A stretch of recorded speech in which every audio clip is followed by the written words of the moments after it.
Hello. இன்றைக்கி நாம் பார்க்க போகிற topic internet of things, IoT. ஐஓடினா டிவைசஸ் எல்லாம் இன்டர்நெட் மூலமாக கனெக்ட் ஆகி டேட்டா எக்ஸ்சேஞ்ச் பண்ணுறதுக்கு யூஸ் பண்ணுற சிஸ்டம்ஸ். சென்சார்ஸ் இன்டகிரேட் பண்ணால் டிவைஸஸ் ஸ்மார்ட்டாக ஃபங்க்ஷன் பண்ணும், மினிமல் ஹியூமன் இன்வால்மெண்ட்டோட. Importance and working.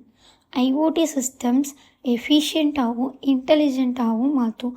Like smart cities, health care, அக்ரிகல்ச்சரில் வைடாக யூஸ் ஆகுது.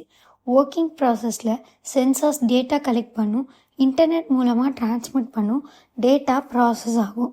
அந்த ப்ராசஸ் பண்ண டேட்டாவை ஃபைனலாக யூஸருக்கு அவுட்புட்டாக டிஸ்பிளே ஆகும். Applications and benefits. அக்ரிகல்ச்சரில் ஐஓடி யூஸ் பண்ணும்போது சாயில் கண்டிஷன் மானிட்டர் பண்ண முடியும், வாட்டர் யூசேஜ் ஆப்டிமைஸ் பண்ண முடியும். பெனிஃபிட்ஸ்: எஃபிஷியன்சி இம்ப்ரூவ் ஆகும், டைம் சேவ் ஆகும், ரியல் டைம் டேட்டா யூஸ் பண்ணிவிட்டு பெட்டர் டெசிஷன்ஸ் எடுக்க முடியும். சேலஞ்சஸ்: ஐஓடிக்கு சில சேலஞ்சஸ் இருக்குது. First, security risks. ஈஸியாக ஹேக்கர்ஸ்லாம் ஹேக் பண்ணிடுவாங்க. Privacy concerns, data maybe misuse பண்ணலாம். இம்ப்ளிமெண்டேஷன் காஸ்ட் ஹையாக இருக்கும். ஃபைனலி, ஐஓடி ஃப்யூச்சர் டெக்னாலஜியாக கன்சிடர் பண்ணலாம். ப்ராப்பர் இம்ப்ளிமெண்டேஷனால் நம்ம டெய்லி லைஃப்பை இம்ப்ரூவ் பண்ண முடியும். தேங்க்யூ.